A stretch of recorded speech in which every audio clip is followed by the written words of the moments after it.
Ansible is used to automate servers, networking gear, application deployments, and generally anything in the traditional IT realm. But Ansible can automate anything. In this session, I'll show you how I use Ansible to automate my home internet, build HTML web pages, update Ansible dependencies, that's Ansible automating Ansible, and even configure my own computer. If you can dream it, Ansible can probably automate it. I'll show you how. Who am I? I'm Jeff Geerling. I own a small company called Midwestern Mac, and I've been using Ansible for almost a decade. I even wrote a book on it. I started using Ansible to automate the development environment for some complex web applications I helped build at a medical system. Then I started using it to manage all the servers that run the services hosted Apache Solr and Server Check-in, which I've operated for more than a decade and run on over 100 geographically distributed servers. I also used Ansible to manage a few different cloud platforms, responsible for hundreds of online e-commerce stores and thousands of musician websites. These uses are all well and good, and probably many of you watching have also used Ansible to manage things like Linux and Windows servers, network configurations, and things like that. But what if I told you that's not all Ansible can automate? What if I told you Ansible is my golden hammer, and if it can be automated with Ansible, I will automate it with Ansible? Well, if you want to hear about some of the strange ways I use and abuse Ansible, you're in the right session. But before that, I should warn you, I mention Ansible being my golden hammer in jest.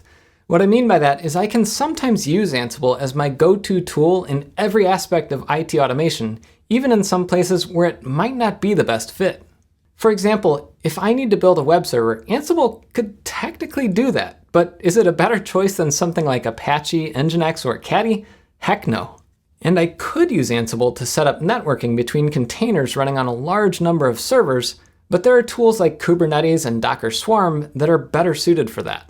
So while the examples I'll talk about today are valid and working uses for Ansible, there are sure to be other ways to do the same thing, and sometimes much better ways.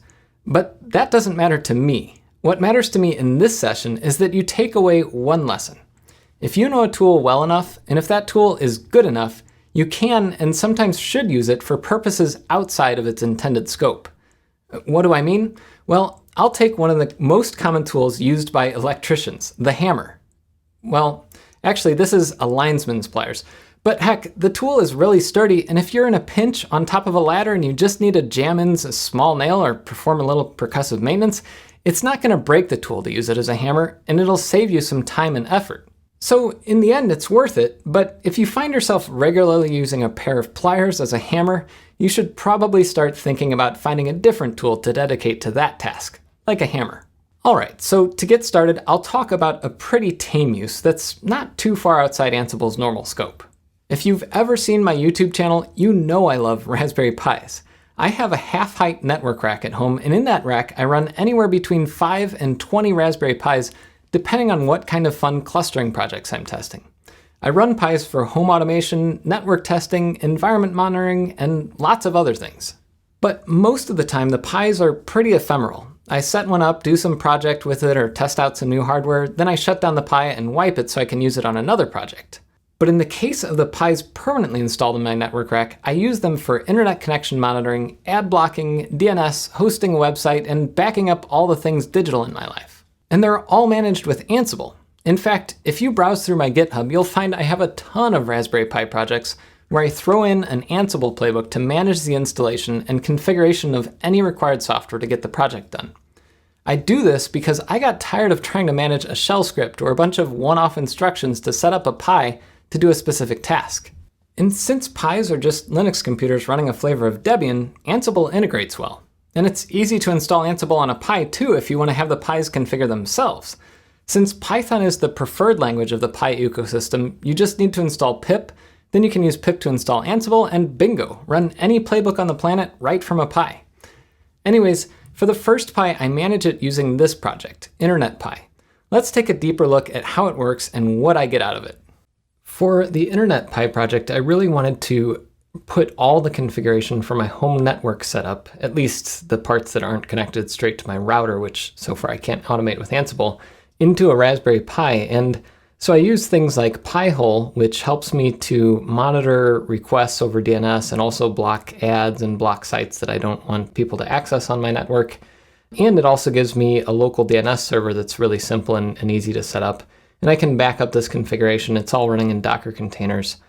So that's nice.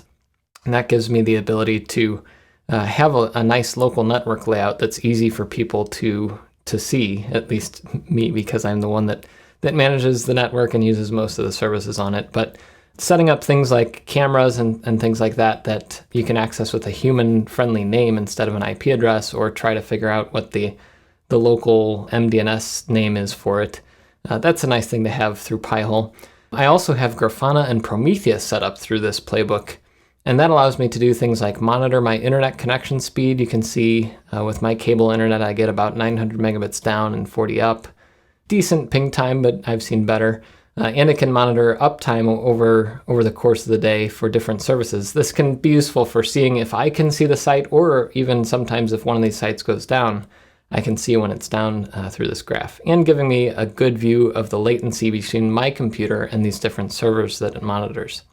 It also gives me other dashboards that I set up, like this one is for air quality in my office. Right now, everything seems pretty safe. The temperature's a little bit high because I have the hardware set up a little funny, but it's showing me that I have low particulate matter.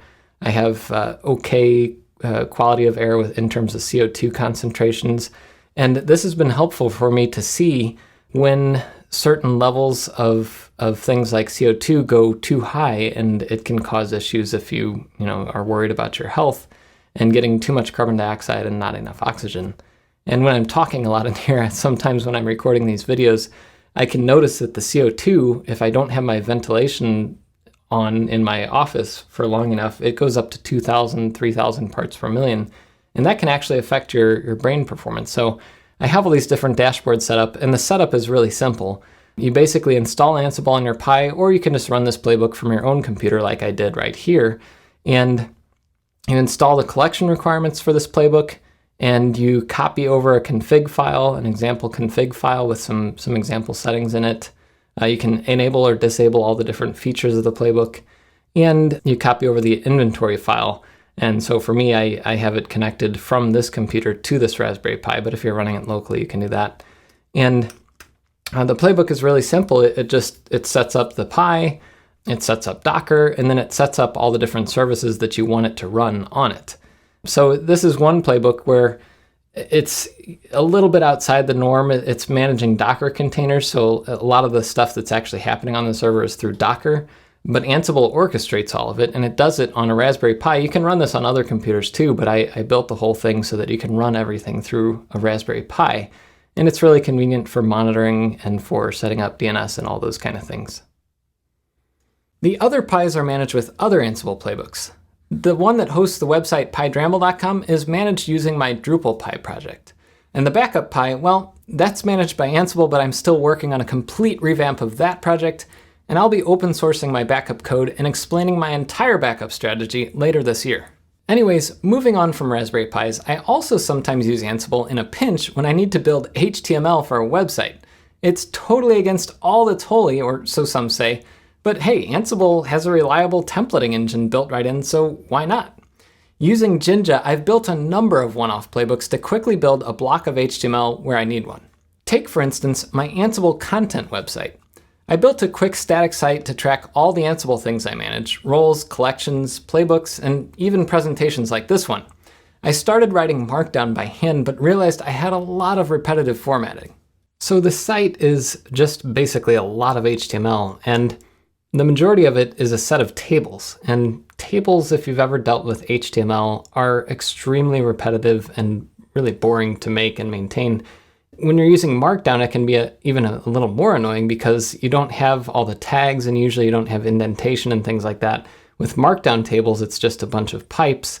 I'll show you what that looks like here. So this is this actual HTML page that's part of this ansible.jeffgeerling.com project. And this is a table. And you can see that the lines, this is one line of that table. So here's geerlingguy.drupal up here at the top. And that's this line right here. But in the markup, it's kind of annoying and kind of a mess to try to maintain that. And when we get down to my roles list, which is here, there's a lot of roles in there. It was getting to be a pain to try to remember to put all the right stuff in and make sure the maintained column was all set correctly. So what I did was I created an Ansible playbook. And this is not necessarily the best way to do this, but it works. There's a playbook called generate role list, and it has a variable, gearling guy roles, and it just lists all my roles. And I haven't actually made this playbook complete yet. I still have to tweak the HTML a tiny bit.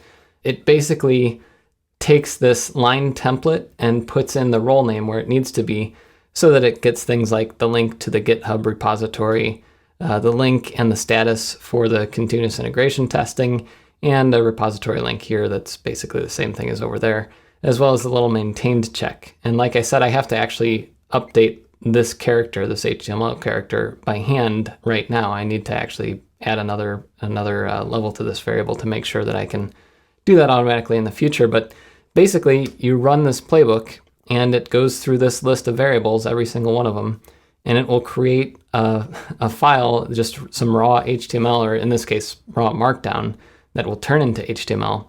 And then I copy that out and paste it into here. That makes it a lot easier for me to manage this file.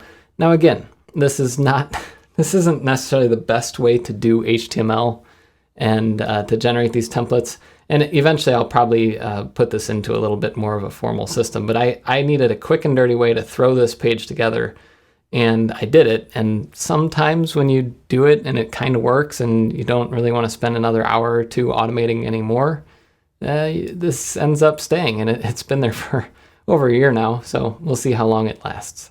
So yeah, you can build HTML using Ansible, but should you? Probably not. I just did it since I wanted to stick with some YAML and Jinja, and my brain was already in Ansible mode, but there are 1,000 better ways to build HTML than using Ansible for it. The next project was born out of a need for a feature sorely lacking in Ansible since the beginning of Ansible Galaxy. There's no concept in Ansible of a lock file or locking a set of role requirements when you use contributed content on Ansible Galaxy.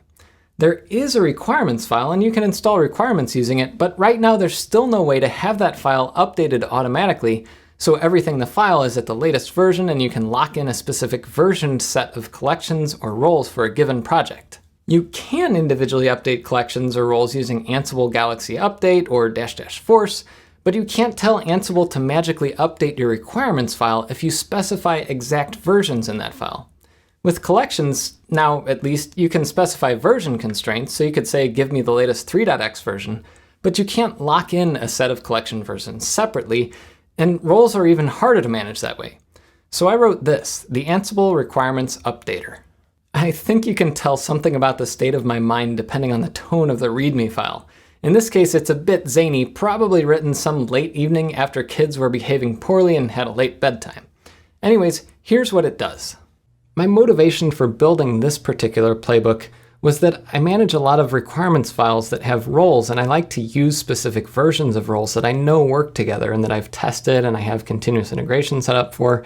And over time, I want to update those roles, but I don't want to just install the latest role in that series. Like I don't want 1.1.4 unless I've already tested it. So unless you commit all the roles to your repository, and this is also an issue with collections, if you say, I want the 1.x version, what if it gives you 1.2 and you didn't test that yet? I want to lock in the specific versions of roles. So I have this huge requirements file, and trying to track all this stuff by hand is not very fun. So I built this, what I call a Grizzly Ansible playbook, because it's totally not super well tested, and it's totally going to screw things up if you just run it willy-nilly without keeping a backup of your file. That's the default, is to back up your requirements file when you run it. But if you really want to live on the edge, you can turn that off and just accept whatever it gives you. What it does is it looks at every single one of the roles defined in this file and checks on Ansible Galaxy if there's an update, and if there is, it will bump that version number. And then if you're using Git for version control like I am, you can check it. So the instructions are all in this file. And if you want to try it out on one of your own requirements files, you can. It doesn't yet support collections, but I'm planning on adding that since I'm starting to use a few more collections nowadays. But basically you run this thing and give it a requirements file, and it will load in all the requirements from it and loop through them. And for each one, it will check if there's a newer version, and then it will write that back to a new requirements file that has all the latest versions of all the roles. And once it's finished, I can go over to my Drupal VM playbook here and do a git diff and see what happened, you can see that it found that there are newer versions of some of these things, like the Apache role has a newer version, Daemonize has a newer version, Elasticsearch, and I found in the course of making this that there's actually a bug. If you go from 1.9 to 1.10, it actually reverts back to 1.9 because that 9 is higher than that 1. So I obviously have a bug in my version checking logic. But basically this lets me do this every month or two instead of doing it all by hand manually, and it saves me a lot of time because this isn't the only repository I have with a big requirements file. I have other ones with 10, 20 roles in it, and trying to maintain all those by hand is not very fun. So I do this, I commit this, I put it into another branch, I let the tests run on it, and if the tests pass, then I can be happy with it. But if not, I can revert different roles back to different earlier versions and keep testing that way. Now, this is a case where there might be better ways to build a requirements updater, but hey, if it works, it works. And judging by the ongoing debate over how to make Ansible Galaxy's CLI experience better, it might be a while before we get any official tools to help make managing requirements files better. The last thing I'll talk about today is managing my own workstation with Ansible. This last playbook is really a long-term labor of love. I usually run 2 Macs, one for personal work and portability, and one for work, and that one usually stays in my home office. Keeping things I used on both Macs in sync was a nightmare, and for some software, usually the most expensive stuff like Adobe Creative Suite, it still is, but that's besides the point. I had devised a system of shared files symlinked into place via Dropbox for some configurations, but it was difficult to remember to do things in duplicate on both my Macs, and inevitably things would get a bit out of sync. But it came to a head when my laptop's battery started ballooning up one day, and I had to quickly get a replacement. The new Mac had nothing on it, and I could restore from a Time Machine backup, sure, but I figured it was the perfect opportunity to automate my entire Mac setup from start to finish and to make it possible to keep multiple Macs in perfect sync. So I found a project by Michael Griffin and forked it to build my Mac Dev Playbook, and it's been going strong since 2014. So if you look at the configuration file that you have for this playbook, which is just all the variables that it needs, there's a lot of different options that you can set up, things that it'll install using Homebrew and apps that it'll install with Homebrew. It can use Mass, which is a command line utility. It can use that to integrate Mac App Store apps and install them as well. The configuration for authenticating that is a little funny sometimes, but there's a lot of different things that it does, and I even have it configure my text editor, Sublime Text, with all my settings, which is one of the things that is most important for me since I live in this thing a lot of the days of the week. But you can see that it's running here behind me, and what it does is this is also idempotent, so you can make changes to this playbook and run it again every week or two, and it will make sure all the things that you have on your Mac are up to date and installed correctly. And in my case, if I have 2 Macs, I can make a change on one, update this config file, and run it on the other Mac, and it will keep things up to date. And a really cool thing about this is, at least on a Mac, I don't know exactly how easy it is to do some of these things on Windows, and I know it's very easy on a lot of Linux distributions, but I can even configure things like my dock. So I have a dock role in Ansible in my Mac collection that lets you choose the order of things in your dock. And you can see down here, this is the order of all the apps in my dock. And it's managed by this playbook. So my muscle memory and my visual memory on my dock is able to be encoded in this playbook and synchronized between my 2 Macs, which was really hard to do before I had this automation. I would have to remember, oh, I moved this app here. And it just helps my brain not have to spend that extra time thinking going between the 2 Macs that I have. So this playbook is also cool because a lot of other people have used it, including companies like Mac Stadium can use this playbook and recommend this playbook to some of their customers to manage the Macs in their cloud servers.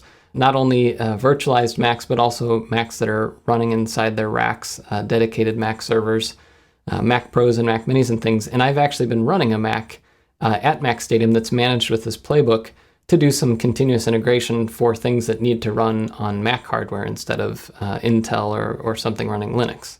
I upgraded to new M1 Macs a couple months ago, and I made a whole video on my YouTube channel about how I use this playbook to automate them. Check it out. It's called You Should Automate Your Mac with Ansible. There are a lot of benefits from having all your workstations set up by a configuration management system, and you can do the same thing I did on Linux or Windows too, though on Windows you'll probably have to do a bit of PowerShell. So those are just a few of the more interesting things I've done with Ansible. It'd be fun to hear if anyone else listening to this uses Ansible in strange and creative ways too. I hope you learned something from this presentation, or at least the main thing I wanted to highlight, and that is, again, if you know a tool well enough, and if that tool is good enough, you can and sometimes should use it for purposes outside of its intended scope. Thanks for watching my session, and you can reach me at GearlingGuy pretty much anywhere.